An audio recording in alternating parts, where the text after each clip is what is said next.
Hey YouTube, K's Garage here, doing a quick video, just basically showing how to properly fix something like any wire frays. This is specifically something my dog chewed on.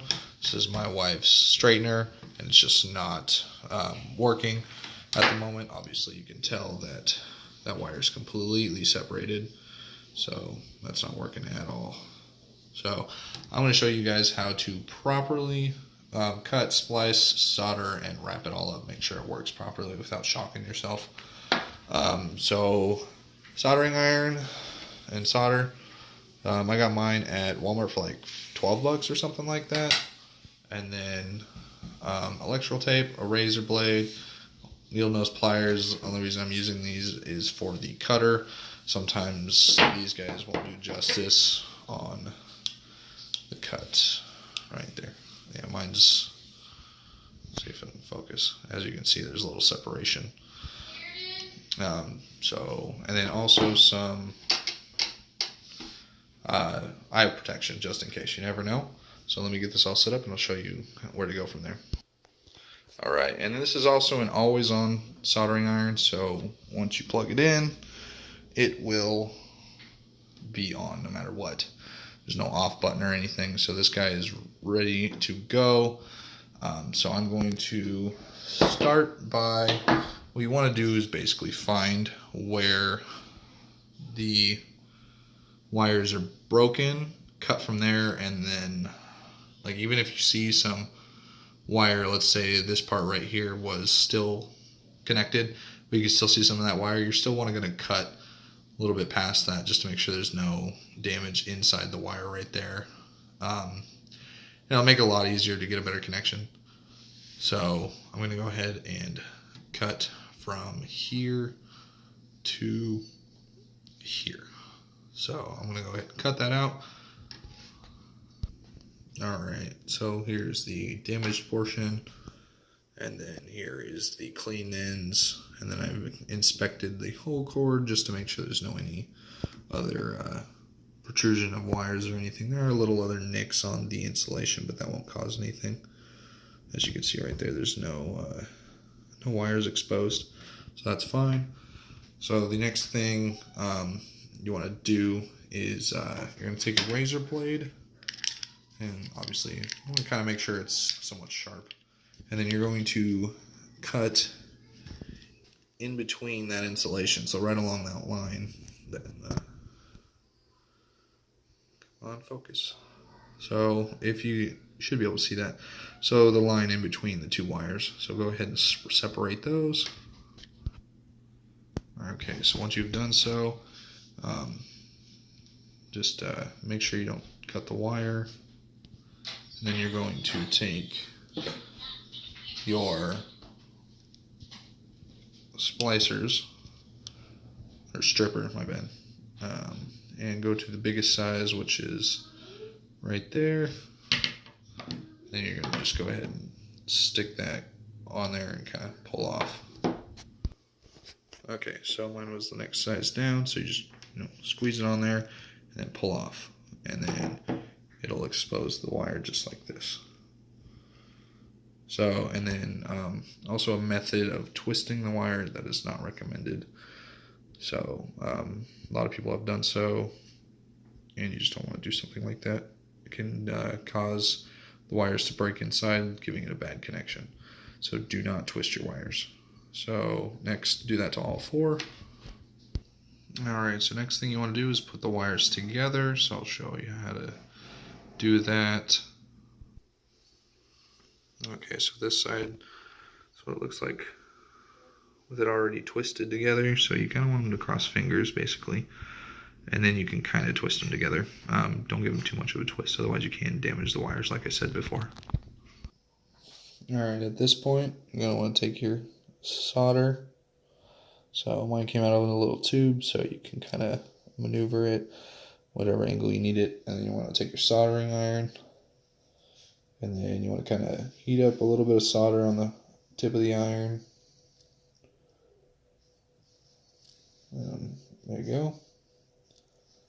So it'll kind of start melting, and then in order to make sure these bonds those wires are good. You're going to want to use a decent amount of solder, kind of spread it along those wires. Make sure those connections are good.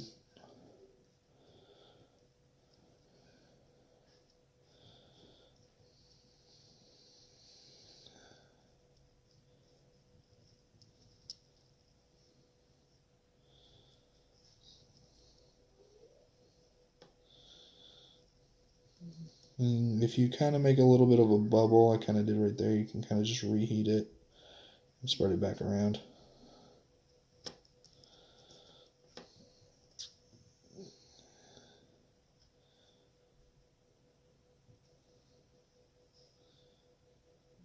Alright, and then I'll go ahead and start soldering the other side, so pull out a little bit more solder.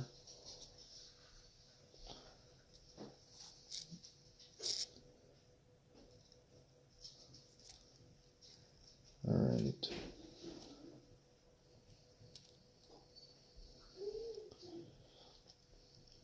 It's kind of moving.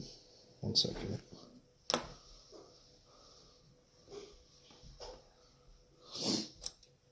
Alright, whoops. Alright, you still kind of see that?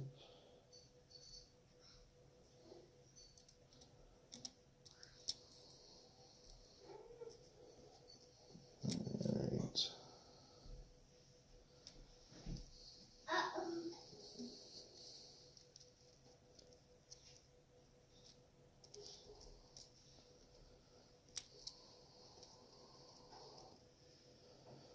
Alright, so that's that. I'm going to flip it over and then solder the other sides. Alright, so I got that one flipped over, so this one's ready to go. So just go ahead and start putting the solder on there.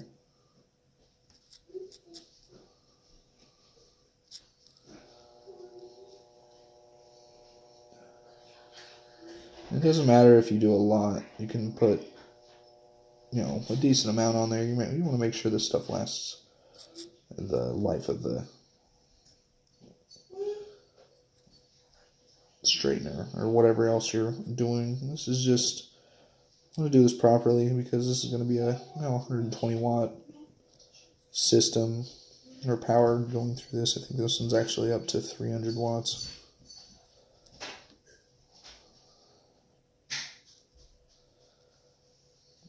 I'm doing the other one. Just want to make sure you coat those connections. Don't want them breaking on down the road. Because if this thing stops working, you can almost guarantee that it's the wire that I've soldered.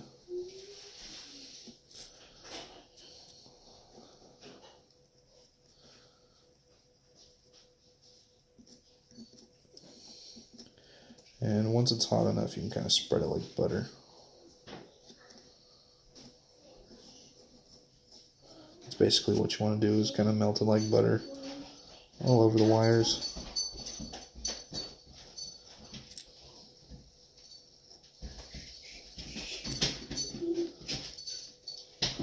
Alright, and a little bit more.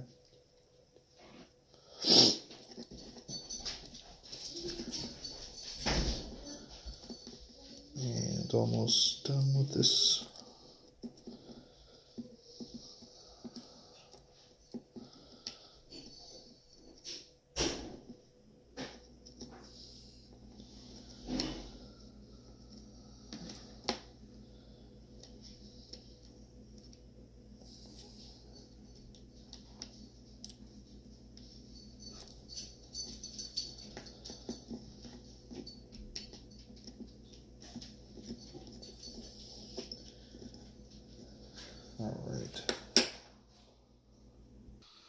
Alright, and then you're going to want to go ahead and tape these off separately. You don't want to put those together. So go ahead and tape them off, and then I'll come back. Okay, so once you get those wrapped in electrical tape, go ahead and take, what I would recommend is just put these wires kind of back together and retape it. It's not going to look the greatest, but it's definitely going to save you some money. I had these just lying around, and all these tools, I mean, maybe 20-30 bucks at most. That's pushing it. And this is about a $60 straightener. So, I mean, save a little money. So, and maybe do something new. So, go ahead and rewrap the wires. Alright, as you can see, it's plugged in. It's ready to go. Lights on. And it is getting hot. So, that's how you fix any frayed wires or anything chewed on by a dog. Specifically, that's what this video was about. So, give me a like, subscribe, comment, let me know what you guys think. Maybe I could have done something better on how to wrap this wire. But other than that, it works just fine. Just make sure there's no frayed wires sticking out. Otherwise, you could possibly shock yourself. I'm probably going to wrap this a different way here soon. But other than that, I hope you guys have a good time and enjoy the video.